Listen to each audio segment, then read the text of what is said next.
2026 में ईरान की सड़कों पर एक बहुत बड़ा मुजस्समा खड़ा था जिसका सर बैल जैसा था और उसके सींग थे।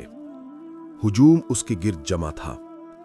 चंद लम्हों बाद शोले भड़क उठे और वो मुजस्समा आग में जलने लगा।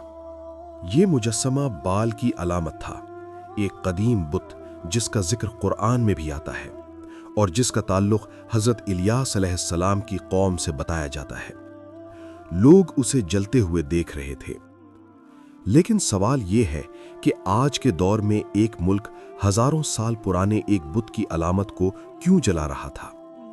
कुछ लोगों के नजदीक ये अपने दुश्मनों के खिलाफ एक सियासी पैगाम था और कुछ के लिए ये कदीम झूठे माबूदों के खात्मे की अलामत थी।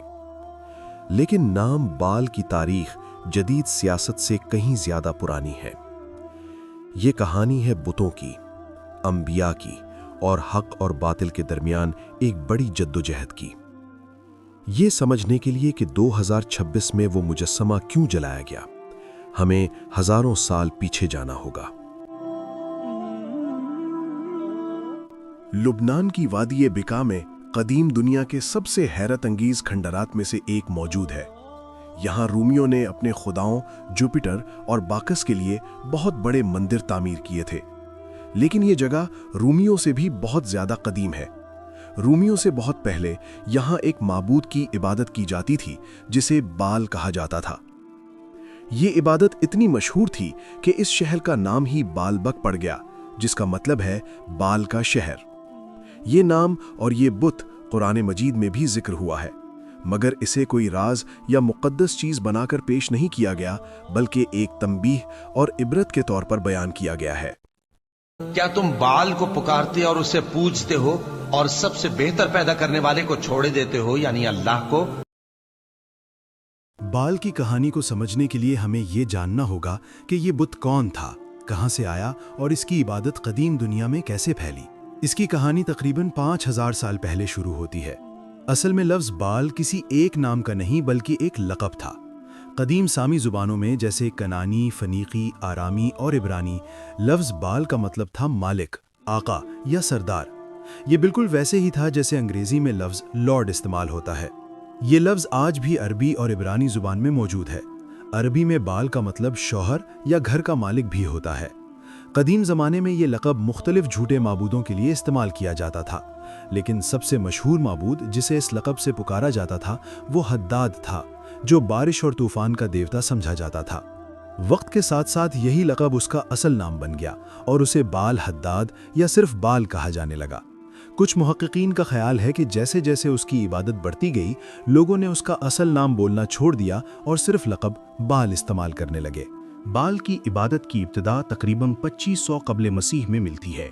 इसका जिक्र कदीम शहर एबला की तहरीरों में मिलता है, जो आज के शाम के इलाके में था। बाद में इसकी इबादत पूरे मशरक़ वुस्ता में फैल गई। दूसरी 1000 साल क़ब्ल मसीह में अमूरी कौम ने इसे मुख्तलिफ इलाकों तक पहुँचाया। जब ये इबादत मेसोपोटामिया पहुँची तो वहाँ इसे अदाद के नाम से जाना जाने लगा। बाल के बारे में सबसे अहम मालूमात कदीम शहर ओगारीत से मिली हैं। 1928 में माहिरीन आसार कदीमा को यहाँ मट्टी की तख्तियाँ मिलीं जिन पर बाल साइकिल नामी कहानियाँ लिखी हुई थीं। ये तहरीरें तकरीबन 1300 से 1100 क़ब्ल मसीह की हैं। इनमें बाल की इबादत और उसकी कहानियाँ तफसील से बयान की गई हैं। इन कहानियों के मुताबिक बाल कनानी माबूदों में एक ताकतवर देवता समझा जाता था।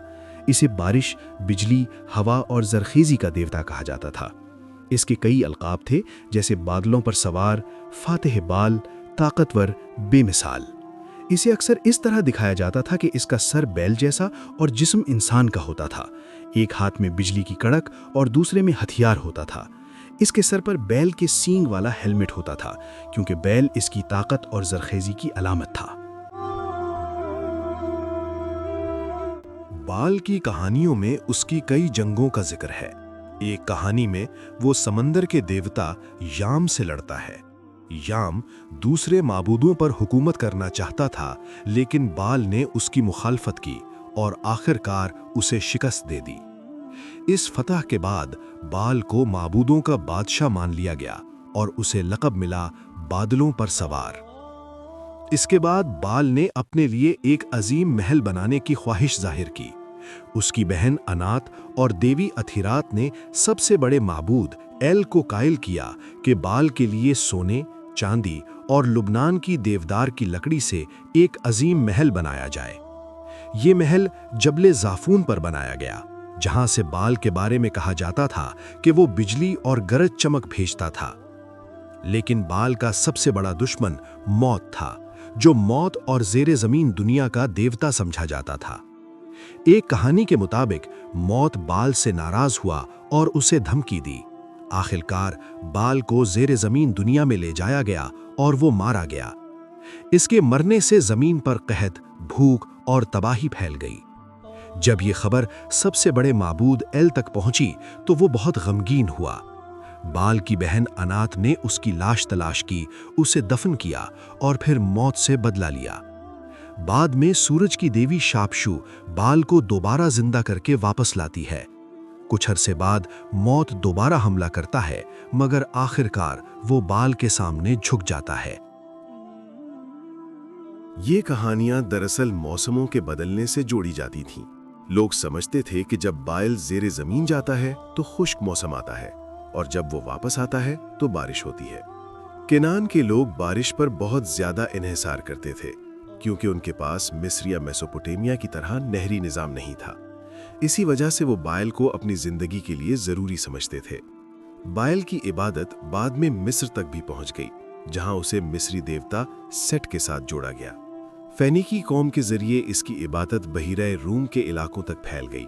मुख्तलिफ इलाकों में इसके मुख्तलिफ नाम थे, जैसे सैदा का बायल, सौर का बायल, लबनान का बायल, उगारत का बायल, कारथेज का बायल। बालबक शहर इस इबादत का एक अहम मरकज था। बाद में रूमियों ने इसी जगह अपने अजीम मंदिर बनाए। इस्लामी रिवायत के मुताबिक वहां एक बड़ा बुत था जो सोने का बना हुआ था, तकरीबन 20 हाथ ऊंचा, और उसके 4 चेहरे थे। लोग समझते थे कि इस बुत के जरिए रूहें उनसे बात करती हैं। बायल की इबादत में मुख्तलिफ रस्में शामिल थीं, जैसे नजरें और कुर्बानियां, दावतें, बारिश और फसल के लिए दुआएं। कुछ तारीखी शवाहिद बताते हैं कि बाज़ औक़ात इंसानी कुर्बानी भी दी जाती थी। बाज़ रसूमात गैर अखलाकी भी थीं, जिन्हें बाद में आसमानी किताबों ने सख्ती से मना किया। बायल की इबादत बनी इसराइल के लिए एक बड़ा फितना बन गई थी। कुरान मजीद में इसका जिक्र सूरतुस साफ़ात में आता है, और बेशक इलियास भी रसूलों में से थे। जब उन्होंने अपनी कौम से कहा थे, और इलियास भी पैगंबरों में से थे, जब उन्होंने अपनी कौम से कहा कि तुम डरते क्यों नहीं? क्या तुम बाल को पुकारते और उसे पूजते हो और सबसे बेहतर पैदा करने वाले को छोड़े देते हो, यानी अल्लाह को, जो तुम्हारा और तुम्हारे पहले बाप दादों का परवरदिगार है। यहाँ जिक्र हजरत इलियास अलैहिस्सलाम का है, जिन्हें बनी इसराइल की तरफ भेजा गया था। उनकी कौम ने इर्द गिर्द की कौमों से बुत परस्ती सीख ली थी।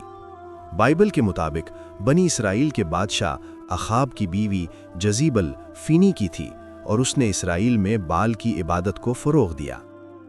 एक मशहूर वाक़या कोहे करमल पर पेश आया, जहां हज़रत इलियास ने बाल के पुजारियों को चैलेंज दिया कि वो अपने माबूद से आसमान से आग नाजिल करवाएं। जब उन्हें कोई जवाब ना मिला तो इलियास ने अल्लाह से दुआ की और आग नाजिल हो गई। कुछ मुहक्किकीन का ख्याल है कि अरब में इस्लाम से पहले जिस बुत हुब्बल की इबादत होती थी, उसका ताल्लुक भी किसी हद तक बाल से हो सकता है। हज़रत इलियास अलैहिस्सलाम ने अपनी कौम से एक बहुत सादा मगर गहरा सवाल किया, क्या तुम बाल को पुकारते हो और सबसे बेहतरीन खालिक को छोड़ देते हो? लोग एक ऐसे बुत को पुकार रहे थे जिसे इंसानों ने अपने हाथों से बनाया था। वो ना फ़ायदा दे सकता था ना नुकसान, जबकि अल्लाह वो है जिसने इंसानों को पैदा किया, आसमान और ज़मीन बनाए, बारिश बरसाई और रिस्क दिया। कुरान के मुताबिक बाल की इबादत शिर्क की एक वाज़ेह मिसाल थी, यानी अल्लाह के साथ किसी को शरीक ठहराना। ये कहानी हमें याद दिलाती है कि बाल के पास कोई ताकत नहीं थी। वो बारिश नहीं बरसा सकता था, रिस्क नहीं दे सकता था और मौत को शिकस्त नहीं दे सकता था। ये सिर्फ एक बुत था। रिस्क देने वाला सिर्फ अल्लाह है, बारिश बरसाने वाला सिर्फ अल्लाह है, और कायनात का रब भी सिर्फ अल्लाह है। आज अगरचे लोग बाल के बुत को सजदा नहीं करते, लेकिन इम्तिहान की हकीकत अब भी बाकी है। इंसान कभी कभी दौलत, ताकत या टेक्नोलॉजी को असल ताकत समझने लगता है और अल्लाह को भूल जाता है। हज़रत इलियास अलैहिस्सलाम का पैगाम हमेशा के लिए है, झूठे माबूदों को न पुकारो, अपनी हाजात सिर्फ रब्बुल आलमीन से मांगो। इस्लाम के आने के बाद बाल की इबादत ख़त्म हो गई, लेकिन ये लफ्ज़ अरबी ज़ुबान में अब भी मौजूद है। अरबी में बाल का मतलब अब शौहर या घर का ज़िम्मेदार भी होता है। ज़राअत में वो ज़मीन जिसे सिर्फ कुदरती बारिश से पानी मिलता है, उसे भी बाल ज़मीन कहा जाता है। ये हमें याद दिलाता है कि रिज़्क़ ज़मीन से निकलता है, मगर उसका असल देने वाला हमेशा अल्लाह ही है। कुरान में बाल की कहानी कोई पुरानी दास्तान नहीं, बल्कि हक़ और बातिल की जद्दोजहद की एक मिसाल है। हज़रत इलियास अलैहिस्सलाम ने अपनी कौम को याद दिलाया कि न कोई पत्थर, न बैल के सर वाला बुत और न कोई कुदरती ताकत रब कहलाने के लायक है। सिर्फ अल्लाह जो सबसे बेहतरीन खालिक है, इसी का ये हक़ है। बेशक अल्लाह के नज़दीक दीन इस्लाम ही है।